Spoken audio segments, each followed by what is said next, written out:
Welcome back, our friends, our great fans, those that we have.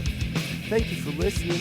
It's Gridiron 360. It's Bill and Dave. We're going through our 2020 NFL mock draft round 1. This is 1.0. No trades, straight up. We did 1 through 8, and now we're going to do 9 through 17, right? 9 through 17? 16.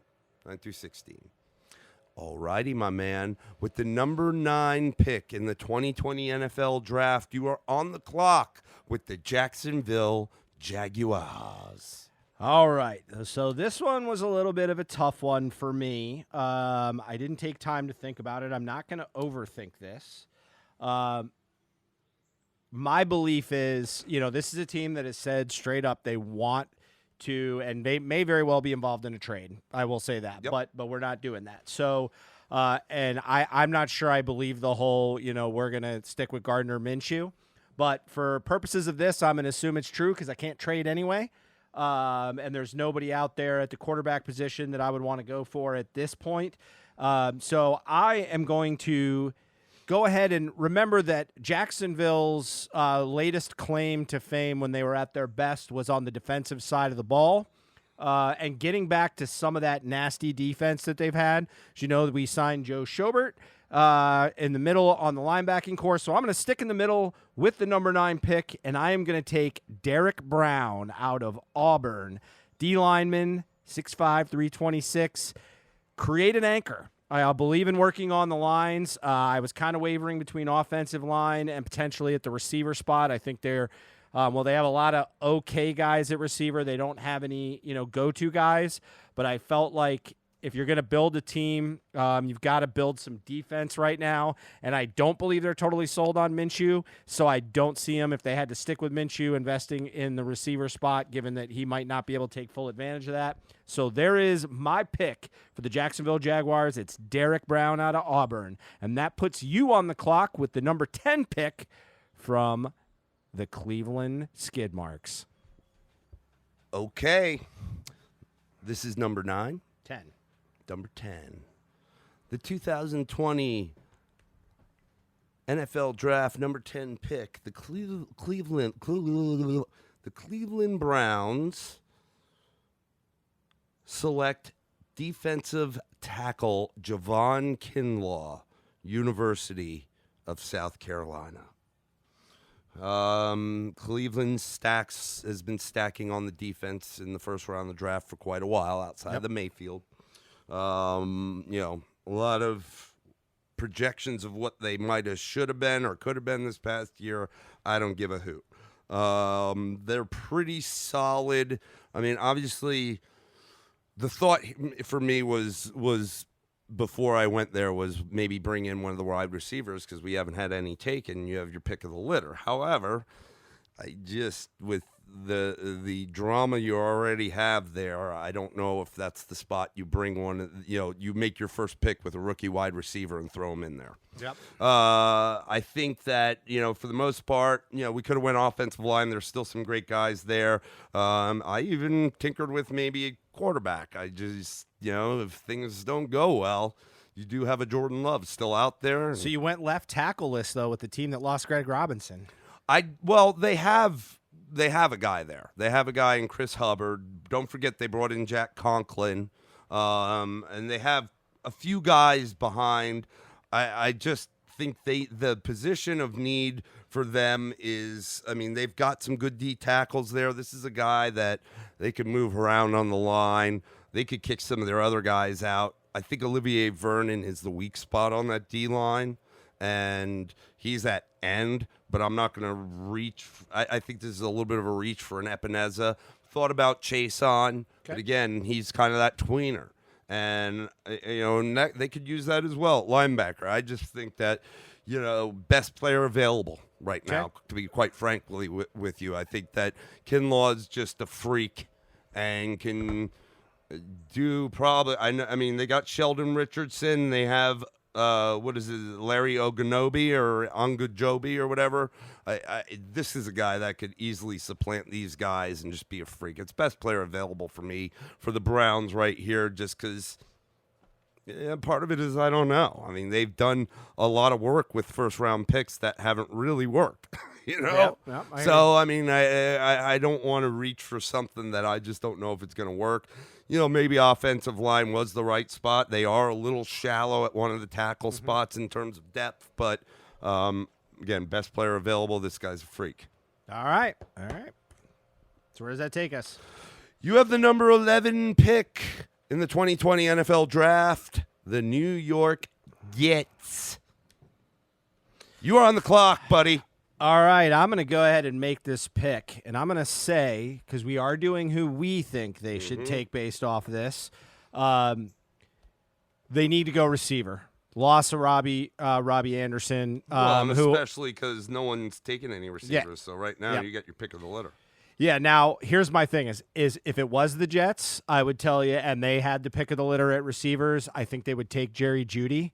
But I believe the better receiver in this year's draft, they do need somebody that can get downfield, but they also need somebody that can catch the ball a little bit more in traffic. So I'm going to go with Oklahoma receiver, Mr. CeeDee Lamb. I just think he's got a more wide open skill set. And I think the team that is void of really any sort of passing talent, and you've got to make a decision on Darnold at this point. So you got to give him somebody to work with in this draft. I could have gone a lot of places with the Jets. I don't know that this is necessarily the best pick for them long term, but this is a team that says that they're going with the offense they have, and you've got to create some space for Le'Veon Bell too as well. And so I'm going to go with Mr. CeeDee Lamb, which is going to take you to the number 12 pick in the draft, which is our newly formed Las Vegas Raiders. I am ready. What number is this? 12? 12, yes. The number 12 pick in the 2020 NFL Draft. The Las Vegas Raiders. Here comes the run. Select Jerry Jeudy, wide receiver, Alabama. It's a guy that, you know, again, between him and Lamb, it could be a coin toss. Extremely productive at Alabama. I know we've talked a lot about the who made who scenario. They had a lot of good players, but there's a lot of great things to like about Jeudy. I think that the Raiders have done pretty good things in the free agency on the defensive side of the ball. I think that they could probably use something maybe in the middle of that defense, you know, that did bring, or even at safety, that didn't bring to question his teammate Xavier McKinney, in my mind. But they need playmakers. They need more playmakers. I mean, Zay Jones was brought over from Buffalo, and that was a failed draft I picked for the Bills, and I guess a failed short-term experiment in Oakland this past year.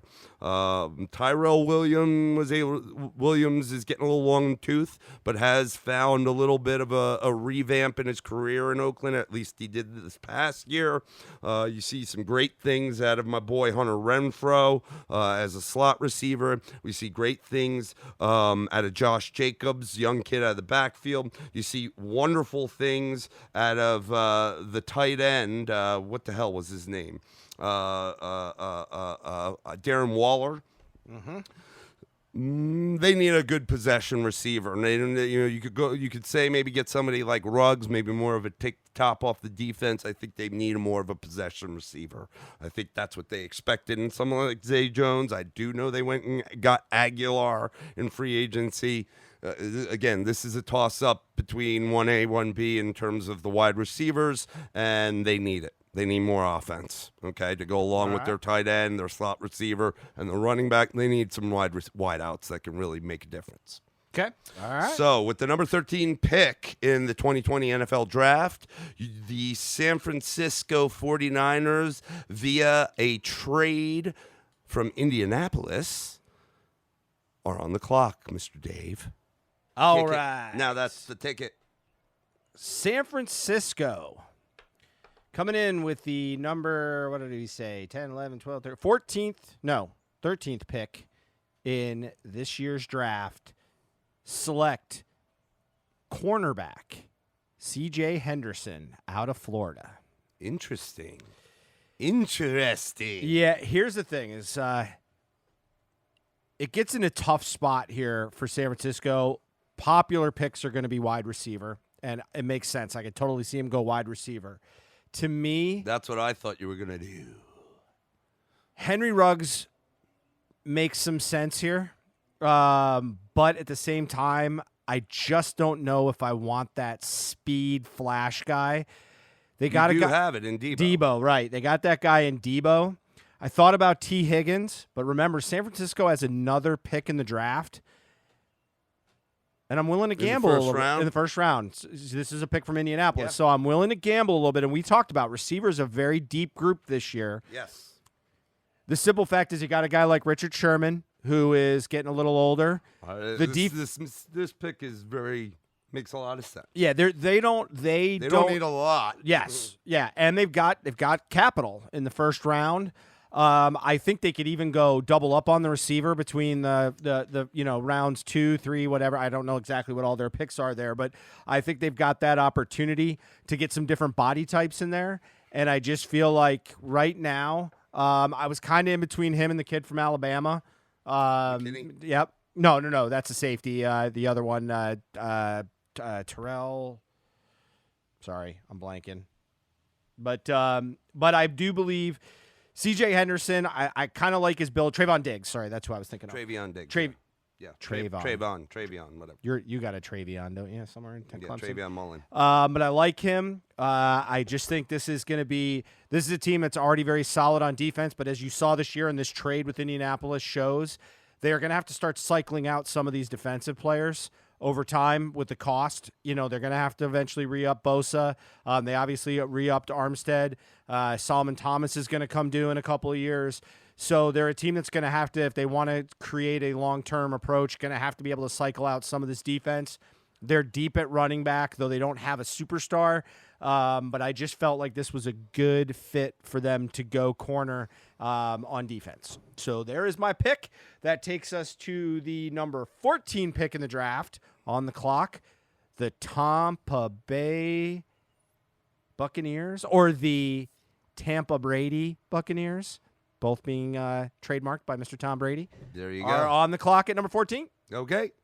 You know where I'm going? I think so. Where do you think I'm going? You're going with the speed for the third receiver to make it the It was stupidest offense. in I history. was, but I'm not. You're not? You're going to go? No, I'm not. You're going to go OT? No, I'm not. Oh, all right. I like it. Let's go. What pick am I? You're number 14. The number 14 pick in the 2020 NFL Draft. The Tampa Bay Buccaneers select running back DeAndre Swift, University of Georgia. I like it. That let's be frank. That the Henry Ruggs thing, when you didn't take him, it was very, very. I was really thinking about it, but Okay. they do have two really solid receivers. Okay, so and hopefully at their tight end can be a little more, especially with a guy like Tom Brady.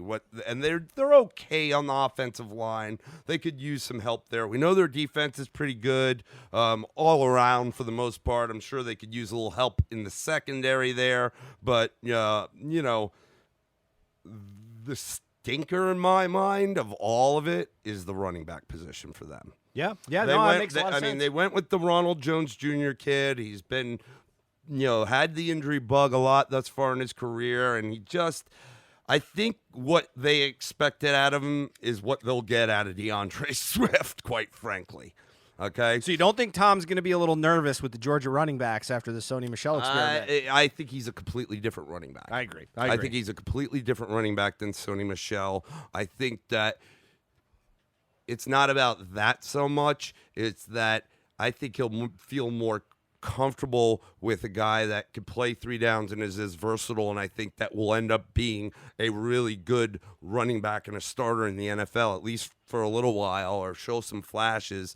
And I don't think he's got that right now. And as a quarterback, I think one of the things, especially this past year, maybe even the year before, there was a lot, and not that there always isn't a lot on Brady's shoulders, but the running game, usually you saw maybe some of those retread veterans, be able to make a little something. They don't have to do much with Tom Brady there, but he doesn't even have that. He hasn't had that. I think he does it. He's getting older. I do think the arm strength's not what it used to be. Not that he can't still play this game, but he needs a running back behind him that can not leave it all up to him, that might be able to make something out of nothing at times, and that's Swift. All right. Well, I mean, some of Tom Brady's best years were when he actually had good production out of the running game. So I agree with you. I love that pick. That's an awesome pick. All right. Fun. We are at number 15. The 15th pick in the 2020 NFL Draft, the Denver Broncos. You are on the clock. All right, I'm going to just jump right into this one. With the 15th pick, the Denver Broncos are selecting Andrew Thomas out of Georgia to play left tackle. The Garrett Bowles experiment needs to die a quick death this year. If they really believe Drew Lock's their guy, they still need, I think, some help at receiver. Henry Ruggs would be enticing, but again, not the type of receiver I think this team needs. And if you can't keep Lock upright, you got nothing. I like what they've done at running back. I think you build on that line to make that running game a powerful part. Remember, they've got Vic Fangio as a defensive guy. Most defensive guys love to be able to run the ball because they like to keep their defense fresh. I think there's some play for them somewhere, in their defensive game, but I think right now you've got to shore up that left tackle. Mekhi Becton was a thought in this one, but you can't fall in love with measurables after you made a mistake like Bowles on the first round. I think you got to go with the guy that's been an anchor for his entire career. He's a safer pick, and I think Denver needs to be safe in this pick. And not to say that Andrew Thomas doesn't also have upside. He's got tremendous upside. Right. So I think that's really where Denver's got to go here. They want to play defense and they want to run the ball to try to get this quarterback into a groove. I think this is the way to do it. And again, the receiver position we mentioned was deep, so there's more rounds for which them to work with. So that takes us. This is a pick I'm really interested in. This is the number 16 pick in the draft, a team we have panned pretty hard because they got to figure out how to start fixing this mess in Atlanta. And so give me the Atlanta Falcons at number 16. All right, I'm ready for you. So with the 16 pick in the 2020 NFL Draft, the Atlanta Falcons select cornerback Christian Fulton, Louisiana State University national champion Tigers. They're decimated at a lot of positions. Corner is one of them. They lost the kids that they drafted in the past, 4 or 5 years, are now moved on. They've been their starters. Right now, Isaiah Oliver and Jordan Miller are the top of the depth chart. They could have gone, there's a lot of ways they could have gone. They could do a lot of things. The Falcons need a lot. I just think, first of all, LSU is a place that the Falcons seem to like. Okay, they must have a scout down there because they take a lot of players out of there. We mentioned in the SEC cast Deion Jones, linebacker. That's a place that they like. Is the Southeast. To be honest with you, I'm saying that because that's what I think the Falcons will do. I don't know if Fulton is the one. You've my boy A.J. Terrell out of Clemson and a guy you've mentioned also before, Jeff Gladney out of TCU, are guys that may end up being better NFL corners in the long run. But, again, you see a lot of teams based on their regional location. They're just more familiar with some of the colleges there. Fulton's a name that performed at a very high level this year and was one of the big pieces in leading them to a national championship. And they need help. They're very shallow at corner. If you're going to start anywhere on the defense, at least they have somebody like Grady still on the line. They have a player there. Linebacking core, they brought in, they still have Deion Jones. Whether you play him at linebacker, outside linebacker, DN edge rush, they brought in friggin' Dante Fowler. We'll see what he can do. Secondary is hurting. They have Keanu Neal at safety, but their corners are a little. They lost Trufant, right? Yep, they lost Trufant, and I can't remember the other guy's name, and they lost him the year before. So that's what I was saying. The two starting corners for them, sans injury, the past like 4 or 5 years that were drafted, I think like 4 or 5 years ago, are now departed. They're very slim behind it. They have to start somewhere. I think that Christian Fulton, I think he'll be a good corner in the NFL. And again, I think that's where they're going to go. The LSU's a team they seem to dip into a lot. So that rounds out the top half of the draft. Let's go through the picks, my friend. Why don't you read them out? All right. Cincinnati goes number 1 with Joe Burrow. Number 2, Washington goes Chase Young. Number 3, Detroit goes Isaiah Simmons. Number 4, the New York Giants, Tristan Wirfs. Miami at number 5 goes with Tua Tagovailoa. The Chargers at 6 go with Justin Herbert. At number 7, Carolina goes with Jeff Okudah. Number 8 goes Arizona with Jedrick Wills. Number 9, Jacksonville goes Derek Brown. Number 10, Cleveland goes Javon Kinlaw. Number 11, the New York Jets take CeeDee Lamb. Number 12, the Raiders take Jerry Jeudy. Number 13, San Francisco, by way of Indianapolis, takes C.J. Henderson. Number 14, the Tampa Bay Buccaneers take DeAndre Swift. Number 15, Denver takes Andrew Thomas. And number 16, the Atlanta Falcons take Christian Fulton out of LSU. All right, buddy. That wraps up the top half. We will jump into the back 32 or the back 16 next.